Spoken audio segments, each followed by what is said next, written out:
Railway के paper शुरू हो गए हैं, तो इनका जो लेटेस्ट पेपर आया हुआ है, उनका सॉल्यूशन करना बहुत ही इम्पोर्टेंट है, क्योंकि इस पेपर से आपको ये आइडिया हो जाएगा कि रेलवे कैसा पेपर आपके लिए सेट करने वाला है। तो चलिए शुरुआत करता हूँ।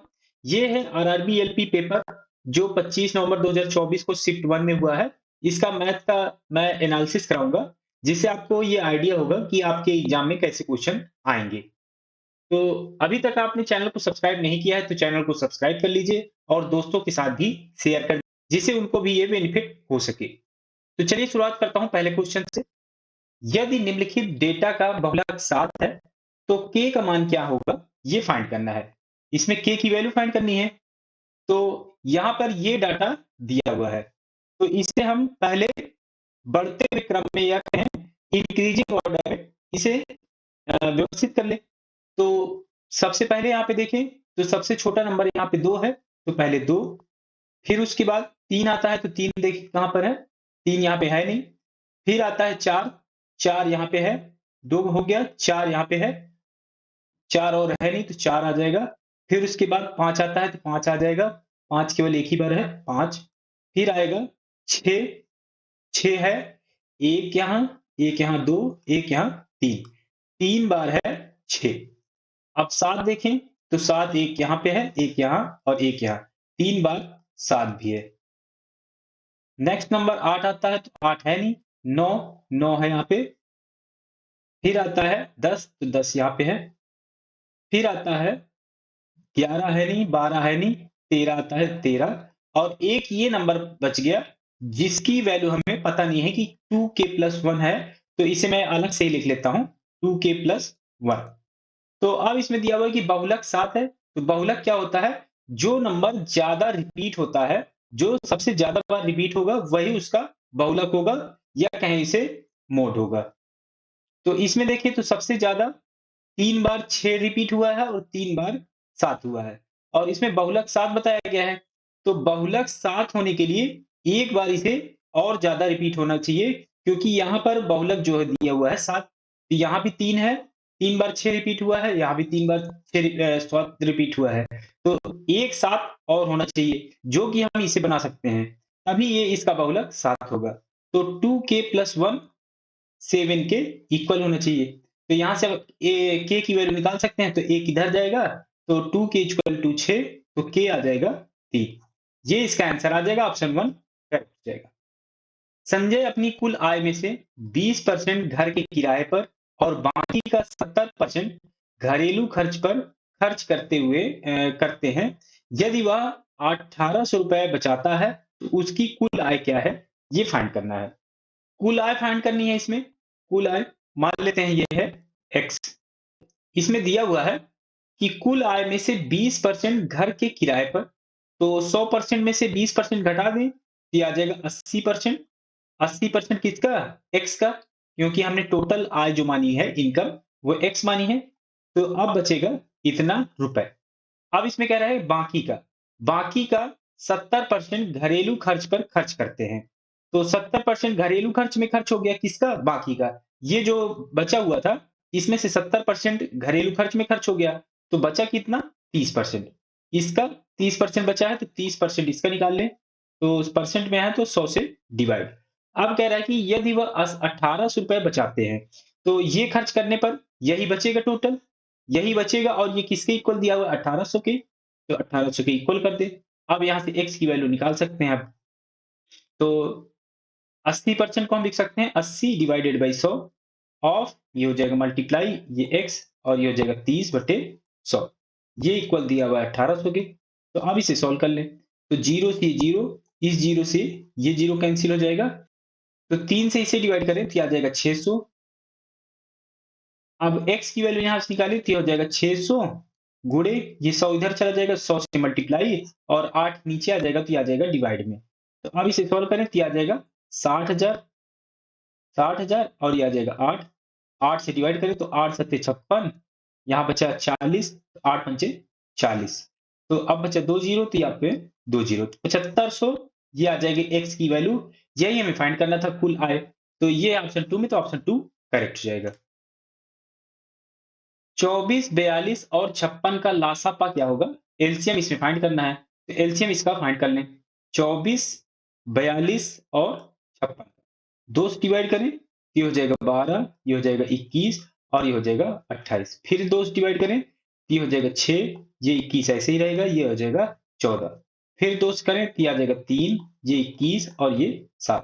फिर 3 से करें तो ये हो जाएगा 1, ये हो जाएगा 7 और ये 7। 7 से करेंगे तो सभी 1-1 हो जाएंगे। आप एलसीएम निकाल सकते हैं, तो ये हो जाएगा 2 दूनी 4, 4 दूनी 8, 8 से 24, 24 सत्ते 168। तो एलसीएम आ गया 168, ऑप्शन 2 करेक्ट हो जाएगा। उस बेलन का कुल पृष्ठीय क्षेत्रफल ज्ञात कीजिए जिसके आधार की त्रिज्या 7 सेंटीमीटर, आर दिया हुआ है 7 सेंटीमीटर और ऊंचाई 12 सेंटीमीटर है। ऊंचाई हाइट यहाँ पे दी हुई है 12 सेंटीमीटर। कुल पृष्ठीय क्षेत्रफल निकालना है, टोटल सरफेस एरिया निकालना है। तो टोटल सरफेस एरिया क्या हो जाएगा, ये हो जाएगा बेलन का है सिलेंडर का, तो ये हो जाएगा 2 पाई आर, आर प्लस एच। अगर आप ऑप्शन में देखें तो यहाँ पर जो वैल्यू दी हुई है पाई में दी हुई है सभी ऑप्शंस में, तो हमको पाई की वैल्यू रखने की जरूरत नहीं है यहाँ पे।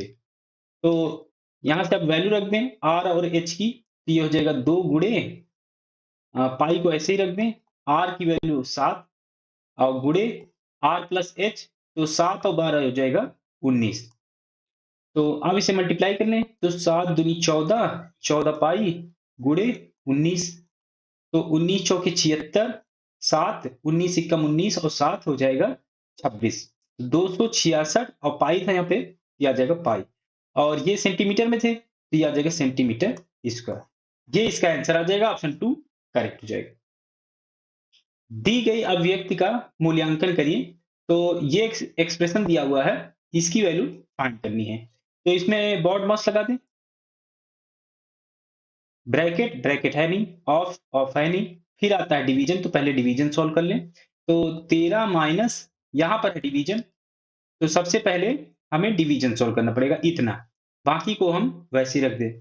तो 12 को 4 से डिवाइड करें तो ये आ जाएगा 3, तो इसकी जगह हम रख दें 3 और ये मल्टीप्लाई में 2 है तो ये आ जाएगा ऐसे ही। अब ये फिर आता है डिवीजन के बाद मल्टीप्लिकेशन, तो मल्टीप्लिकेशन सॉल्व करेंगे, तो ये सॉल्व करेंगे पहले। तो 3 में 2 का मल्टीप्लाई होगा तो 6, 13 में से 6 गया 7, ये ऑप्शन 3 में, तो ऑप्शन 3 करेक्ट हो जाएगा। निम्नलिखित का मान ज्ञात कीजिए कि क्या होगा। 297 गुणे 303।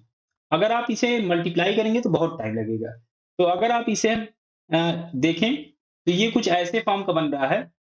297 को हम लिख सकते हैं 300 माइनस 3 और 303 को लिख सकते हैं 300 प्लस 3, और ये कुछ ऐसे फार्मूला बन रहा है a minus B into A plus B, तो ये होता है A square minus B square. तो यहाँ पे 300 का स्क्वायर हो जाएगा और माइनस 3 का स्क्वायर हो जाएगा, तो ये हो जाएगा 3 3 का 9 और 2 जीरो थे, इसका स्क्वायर हो गया, तो ये आ जाएगा 4 जीरो, माइनस 3 का स्क्वायर हो जाएगा 9, तो 90,000 में से 9 घटाएं तो ये आ जाएगा 89,991। ये इसका आंसर आ जाएगा, ऑप्शन 1 करेक्ट हो जाएगा। जग्गू एक लकड़ी की कुर्सी 3 दिन में बना सकता है। जग्गू 3 दिन में कुर्सी बना सकता है, 3 डेज में, और रब्बू उसी कुर्सी को 4 दिन में बना सकता है। रब्बू जो है 4 दिन में कुर्सी बना सकता है, 4 डेज में। यदि वे एक साथ काम करते हैं तो कितने दिनों में एक ही तरह की 14 कुर्सियां बना लेंगे। तो एक कुर्सी बनाने के लिए जग्गू को लगते हैं 3 दिन, रग्गू को लगते हैं रब्बू को 4 दिन। तो दोनों को मिला के निकालें कि एक कुर्सी कितने दिन में बनाएंगे, तो ये हो जाएगा 1/3 प्लस 1/4। तो इसे सोल्व कर लें तो 4 3 12 और ये हो जाएगा 4 और 3 7। तो एक दिन में 7/12 पार्ट बनाएंगे, तो एक कुर्सी कितने दिन में बनाएंगे, 12/7। लेकिन हमें बनानी कितनी थी, 14 कुर्सी बनवानी थी, तो 14 से इसमें मल्टीप्लाई कर देंगे तो यही इसका टाइम आ जाएगा कि इसको 14 कुर्सी बनाने में कितना समय लगेगा। तो 7 से ये डिवाइड हो जाएगा तो ये आ जाएगा 2, तो ये हो जाएगा 12 दूनी 24 और ये दिन आ जाएगा 24 दिन में वो 14 कुर्सी बना लेंगे। ऑप्शन 3 करेक्ट हो जाएगा इसमें। यदि एक नियमित बहुभुज में 20 विकर्ण है तो इस बहुभुज की भुजाओं की संख्या क्या है, ये फाइंड करनी है। तो विकर्ण की संख्या 20 है, तो नियमित बहुभुज इसका डायरेक्ट फार्मूला होता है n n-3/2 और यहाँ पे 20 विकर्ण दिए हुए हैं, तो ये आ जाएगा इक्वल टू 20। अब इसे सॉल्व कर लें, तो n का मल्टीप्लाई करें तो ये आ जाएगा n स्क्वायर, ये हो जाएगा 3n और ये 20 दूनी 40, इधर आएगा तो ये आ जाएगा -40 इक्वल टू 0 हो जाएगा। तो अब इसे इस पॉलिनोमियल को सॉल्व करना है, तो इसे हम लिख सकते हैं n स्क्वायर, यहाँ पे -3, यहाँ पे 40 है, तो 8 पंचे 40 हो जाएगा, 8 माइनस 5 हो जाएगा 3। तो इसे हम लिख सकते हैं n स्क्वायर माइनस 8n और प्लस 5n कर सकते हैं। तो 8 पंचे 40 -40 हो जाएगा और इसको ऐड करेंगे तो -3 आ जाएगा, -40 इक्वल टू 0। तो n यहाँ पे कॉमन लें, ये हो जाएगा n-8 और 5 यहाँ से कॉमन लें, ये आ जाएगा n-8 इक्वल टू 0। तो n-8 कॉमन लेंगे, ये हो जाएगा n प्लस 5। तो n की वैल्यू निकालें, तो एक वैल्यू आएगी 8 और एक वैल्यू आएगी -5। तो माइनस में नंबर हो नहीं सकते क्योंकि ये है बहुभुज की संख्या, तो आंसर होगा 8, ऑप्शन 3 करेक्ट हो जाएगा। एक कार 5 घंटे में 275 किलोमीटर की दूरी तय कर सकती है। यदि इसकी गति 5 किलोमीटर प्रति घंटा कम कर दी जाए, तो कार को 250 किलोमीटर की दूरी तय करने में कितना समय लगेगा, ये फाइंड करना है। तो कार तय करती है 275 किलोमीटर कितने घंटे में? 5 घंटे में। तो ये आ जाएगी उसकी स्पीड, स्पीड ओल्ड वाली, क्योंकि न्यू में हमें 5 किलोमीटर प्रति घंटा कम करनी है। तो 5 से इसे डिवाइड करें, तो ये आ जाएगा 5 पचा 25, यहाँ बचा 25, 5 पचा 25। तो ये हो जाएगा किलोमीटर प्रति घंटे। तो न्यू स्पीड क्या आ जाएगी? न्यू 55 पहले थी, 5 घट गया, ये आ जाएगा 50 किलोमीटर प्रति घंटे। अब हमें फाइंड करना है कि 250 किलोमीटर की दूरी तय करने में कितना समय लगेगा। तो टाइम आ जाएगा यहाँ से, दूरी, दूरी 250 और स्पीड है 50, ये आ जाएगा 50 से डिवाइड। तो 50 से इसे डिवाइड करें तो ये आ जाएगा 5 और ये हो जाएगा घंटे। 5 घंटे इसका आंसर आ जाएगा, ऑप्शन 4 करेक्ट हो जाएगा। एक गोताखोर को शांत पानी में 3 किलोमीटर प्रति घंटे की गति से नाव चलाने में 50 किलोमीटर धारा के प्रतिकूल जाने में 50 किलोमीटर धारा के अनुकूल जाने की तुलना में दुगना समय लगता है। धारा के विपरीत गोताखोरों की गति क्या है, ये फाइंड करना है। तो शांत पानी में 3 किलोमीटर प्रति घंटा है, तो यू ये हो जाएगा 3 किलोमीटर पर आवर। मान लेते हैं धारा की गति है v, करंट की स्पीड है v,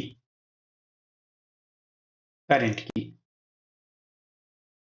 या कहें धारा की गति, धारा की गति ये है v।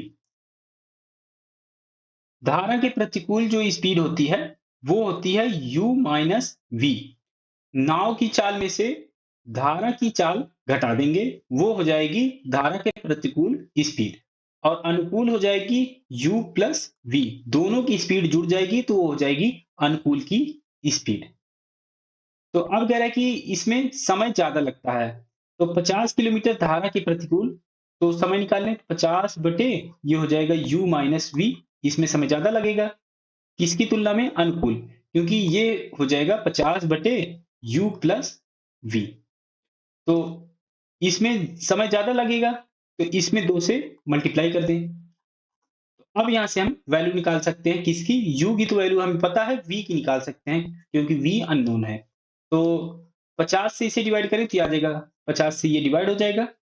तो अब इसे क्रॉस मल्टीप्लाई कर दें, तो u प्लस वी इधर चला जाएगा और ये हो जाएगा 2u माइनस 2v। तो ये 2v इधर जाएगा तो ये आ जाएगा 3v, और ये 2u से u कटेगा, घट जाएगा तो ये आ जाएगा u। तो v की वैल्यू हमें फाइंड करनी थी, तो u बटे 3, u की वैल्यू यहाँ पे 3 थी, ये हो जाएगा 3 बटे 3। तो इसकी स्पीड आ जाएगी, धारा की गति आ जाएगी 1 किलोमीटर प्रति घंटे। और हमें फाइंड करना है धारा के विपरीत, u माइनस वी की वैल्यू फाइंड करनी है, तो ये हो जाएगा 3 में से 1 जाएगा तो ये आ जाएगा 2 किलोमीटर प्रति घंटे। ऑप्शन 4 इसमें करेक्ट हो जाएगा। दिए गए ग्राफ का अध्ययन करें और निम्नलिखित प्रश्न का उत्तर दें। ग्राफ एक कारखाने में सप्ताह के 6 दिनों के लिए टीवी सेट के दैनिक उत्पादन को दर्शाता है। सोमवार और मंगलवार को मिलाकर टीवी सेट की कितनी इकाइयां उत्पादन किया गया, ये फाइंड करना है। मंडे और ट्यूसडे का जो यूनिट सेल होगा वो हमें फाइंड करना है। तो मंडे में बिक रहा है 200 यूनिट और ट्यूसडे में बिक रहा है 300 यूनिट। तो दोनों को साथ में लेना है, तो 3 और 2 हो जाएगा 500, तो ये आ जाएगा ऑप्शन 3 करेक्ट हो जाएगा। बहुत ही आसान सा क्वेश्चन था। निम्नलिखित में से कौन सा विकल्प दो क्रमिक छूटों का प्रतिनिधित्व करता है जो 84% की एकल छूट के बराबर है? तो 4 ऑप्शन दिए हुए हैं, इनमें से हमें फाइंड करना है कि वो कौन सा ऑप्शन होगा जिनका इक्विवेलेंट जो आएगा वो 84% के इक्वल आएगा। तो इसमें फार्मूला लगा दें। तो दो अगर छूट दिए हुए हों तो उन्हें एकल बनाने के लिए होता है a plus B minus A into B upon 100, ये होता है परसेंट में। तो इसमें भी यही फार्मूला लगा दें। पहले ऑप्शन 1 लें, तो 30% और 70%, 30 और 70 हो जाएगा 100 और माइनस ये हो जाएगा 30 गुणे 70 और डिवाइड करना है 100 से। तो 0 से 0, 0 से 0, तो 100 में से 3 गुणे 7 21, 100 में से 21 घटेगा तो ये आ जाएगा 79%। तो 84% फाइंड करना था, तो ये ऑप्शन तो इनकरेक्ट हो जाएगा। दूसरा ऑप्शन लें, 20 और 80, तो 20 और 80 हो जाएगा 100, ये हो जाएगा 100 माइनस ये हो जाएगा 20 गुणे 80 और डिवाइड बाई 100। तो 0 से ये 0, 0 से ये 0, तो ये हो जाएगा 100 में से 8 दूनी 16, 16 घटेगा तो ये आ जाएगा 84 और ये परसेंट में था, ये आ जाएगा परसेंट। तो जो कि इसके इक्वल हो गया, तो यही ऑप्शन 2 जो होगा यही करेक्ट हो जाएगा। नेक्स्ट क्वेश्चन बताता हूं।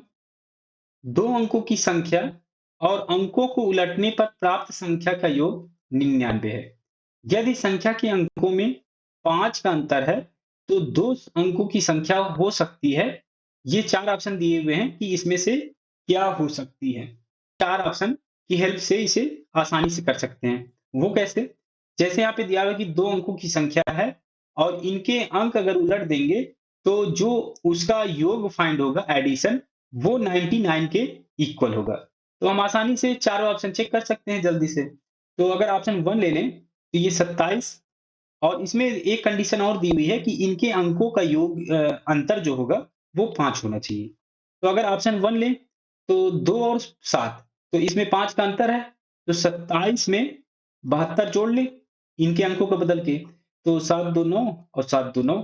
तो इसी इसी ऑप्शन में दोनों कंडीशन फॉलो हो गई, तो यही ऑप्शन 1 करेक्ट हो जाएगा इसमें। तो ऐसे आप आसानी से कर सकते हैं इसको। नेक्स्ट क्वेश्चन बताता हूं। 12 सेंटीमीटर त्रिज्या वाले एक ठोस धातु के गोले को पिघलाकर 2 सेंटीमीटर त्रिज्या वाले छोटे गोले के रूप में बनाया जाता है। कितने छोटे गोले बनते हैं, ये फाइंड करना है। तो 12 सेंटीमीटर वाले एक ठोस धातु के गोले को पिघलाया जाता है। तो जब किसी ठोस को एक फॉर्म से दूसरे फॉर्म में बदला जाता है तो उसका जो आयतन होगा या कहें वॉल्यूम, वो सेम होगा दोनों कंडीशन में। तो पहले केस में क्या किया जाता है कि 12 सेंटीमीटर त्रिज्या के ठोस गोले को 2 सेंटीमीटर त्रिज्या वाले छोटे गोले के रूप में बनाया जाता है। तो मान लेते हैं छोटे गोले जो बनते हैं वो बनते हैं n। गोले का आयतन हो जाएगा वॉल्यूम, v हो जाएगा 4/3 पाई r क्यूब, ये फार्मूला होता है। तो पहले गोले का निकालें, मान लेते हैं v1 उसका, ये आ जाएगा 4/3 और ये पाई और r रेडियस यहाँ पे 12 है तो ये आ जाएगा 12 का क्यूब। दूसरे आयतन निकालें दूसरे गोले का, तो v2 ये आ जाएगा 4/3 पाई और इसमें r क्या हो जाएगा 2 सेंटीमीटर, तो ये आ जाएगा 2 का क्यूब। लेकिन ये माना गया है कि n गोले हैं, n गोले बनते हैं तो n का मल्टीप्लाई हो जाएगा। तो n का मल्टीप्लाई हो जाएगा, ये दोनों आयतन इक्वल हो जाएंगे। तो इन दोनों को इक्वल करते हैं तो ये आ जाएगा 4/3 पाई और ये हो जाएगा 12 का क्यूब और ये इक्वल टू 4/3 पाई 2 का क्यूब और ये हो जाएगा n। तो 4/3 से 4/3, पाई से पाई कैंसिल हो जाएगा। तो 12 का क्यूब, तो इसे हम लिख सकते हैं 2 का क्यूब इधर ले आए तो आ जाएगा 12/2, क्योंकि क्यूब दोनों तरफ है तो ऐसे हम इसे डिवाइड कर सकते हैं। ये हो जाएगा क्यूब, ये आ जाएगा n। तो 2 से इसे डिवाइड करेंगे तो ये आ जाएगा 6, 6 का क्यूब हो जाएगा 216, तो n की वैल्यू आ जाएगी 216। तो 216 गोले बनेंगे छोटे वाले। ऑप्शन 2 इसमें करेक्ट हो जाएगा। 10% वार्षिक साधारण ब्याज पर कोई धनराशि किस अवधि में दोगुनी हो जाएगी? साधारण ब्याज लग रहा है और इसका जो इंटरेस्ट रेट दिया हुआ है वो दिया हुआ है 10%। तो सिंपल इंटरेस्ट होता है P principal into R interest rate और T अपॉन 100। सिंपल इंटरेस्ट कह रहा है कि साधारण ब्याज पर कोई धनराशि दोगुनी हो जाती है। दोगुनी कब होगी? जब सिंपल इंटरेस्ट या कहें साधारण ब्याज राशि के बराबर हो जाएगी तो वो धनराशि दोगुनी हो जाएगी। तो सिंपल इंटरेस्ट दिया हुआ है कि P हो जाता है, ये पूछा गया है कि कितने समय में हो जाता है, ये फाइंड करना है। तो यहाँ पे P इंटू आर, आर यहाँ पे 10% दिया हुआ है तो ये आ जाएगा 10, और टाइम हमें फाइंड करना है तो ये T ही ले लें, ये हो जाएगा 100, 0 से 0 कैंसिल हो जाएगा, P से P कैंसिल हो जाएगा और क्रॉस मल्टीप्लाई करेंगे तो T आ जाएगा 10, और ये साल में था तो ये आ जाएगा ईयर्स। तो 10 साल में कोई राशि 10% के वार्षिक साधारण ब्याज पर 10 वर्षों में दोगुनी हो जाएगी। ऑप्शन 1 इसमें करेक्ट हो जाएगा। 1 से 70 तक की संख्याओं में से कितने प्रतिशत दोनों को मिलाकर इकाई अंक में 1 या 7 हैं, ये फाइंड करना है। तो 1 से 70 में निकालने हैं, तो पहले 1 से 10 का ले लें। 1 से 10 में, तो 1 से 10 में लें तो 1, 2, 3, 4, 5, 6, 7, 8, 9 और 10। इकाई अंक में 1 या 7। तो अगर हम 10 तक की संख्या में देखें तो 1 यहाँ पर है और 7 यहाँ पर है। तो 1 से 10 तक में केवल 2 ही जगह जो आएंगे वो 1 होगा या 7 होगा। अगर हम 11 से 20 तक में देखें तो इन सभी नंबर में ये जो नंबर हैं इसमें पहला अंक जो होगा वो एक और लग जाएगा, तो मतलब 1 की जगह हो जाएगा 11, फिर दूसरा आ जाएगा 12, ऐसे ही ये 19 तक होंगे और जो लास्ट नंबर होगा ये आ जाएगा 20। लेकिन हमें फाइंड क्या करना है कि इकाई अंक में, तो इकाई अंक में 1 हो या 7 हो, तो इकाई अंक में कोई फर्क नहीं पड़ेगा, चाहे हम इसको ले चाहे हम इसको ले, इकाई अंक में कोई फर्क नहीं पड़ेगा, दहाई अंक में फर्क पड़ जाएगा। तो जैसे यहाँ पर 1 और 7 केवल 2 आए थे, ऐसे ही 11 में भी आएंगे 2, ऐसे ही 21 से 30 में भी आएंगे, ऐसे ही 10-10 के अंतराल में 2-2 नंबर आएंगे जो 1 और 7 आएंगे इकाई अंक में, यूनिट प्लेस पे। तो कितने ग्रुप बन रहे हैं? तो 1 से 10 में 2, फिर 11 से 20 में 2, ऐसे कितने ग्रुप बनेंगे? 7 बनेंगे। तो टोटल नंबर कितने आएंगे? 7 दूनी 14, 14 नंबर आएंगे जो 1 होगा या 7 होगा यूनिट डिजिट पे। अब कह रहा है कि कितने परसेंट होंगे? 1 से 70 में कितने नंबर थे? 70, और टोटल कितने नंबर आए? 14, तो 14/70, और परसेंट में निकालना है तो 100 से मल्टीप्लाई, तो 0 से 0, 7 से ये डिवाइड होगा तो ये आ जाएगा 2, तो ये हो जाएगा 10 दूनी 20, ये आ जाएगा 20%। ऑप्शन 3 इसमें करेक्ट हो जाएगा। ए बी का रेशियो दिया हुआ है और बी सी का रेशियो दिया हुआ है, तो इसमें हमें ए बी सी का रेशियो क्या होगा ये फाइंड करना है। तो इसकी आसान सी ट्रिक होती है, जैसे A/B/C की रेशियो हमें फाइंड करना है और ए बी का रेशियो दिया हुआ है तो ऐसे हम लिख लें, तो ए की जगह हम लिख लें 3 और बी के सामने लिख लें 2। बी और सी का दिया हुआ है तो बी के सामने 3 लिख लें और सी के सामने 2। अब जो नंबर खाली है उसके साथ वाले नंबर से इसे हम भर देंगे, जैसे एक नंबर यहाँ पे खाली है तो इसका साथ वाला नंबर इस लाइन के लिए क्या होगा? ये है, तो 2 यहाँ पे आ जाएगा, और यहाँ पे नंबर खाली है तो इसके साथ का नंबर क्या है इस लाइन में? ये है, तो 3 यहाँ पे आ जाएगा। तो अब इससे हम आंसर निकाल सकते हैं।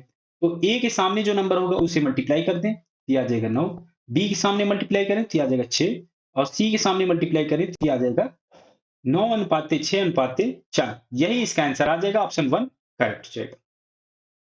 सरलीकृत मान यहाँ पे फाइंड करना है इसका।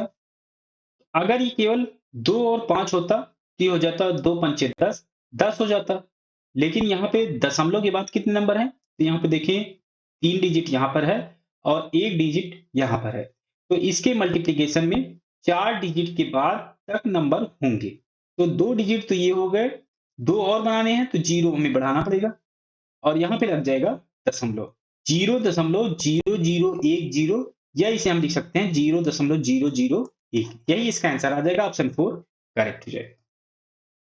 एक पेड़ टूटकर जमीन पर इस प्रकार गिरता है कि उसका ऊपरी हिस्सा अभी भी उसके तने से आंशिक रूप से जुड़ा हुआ है।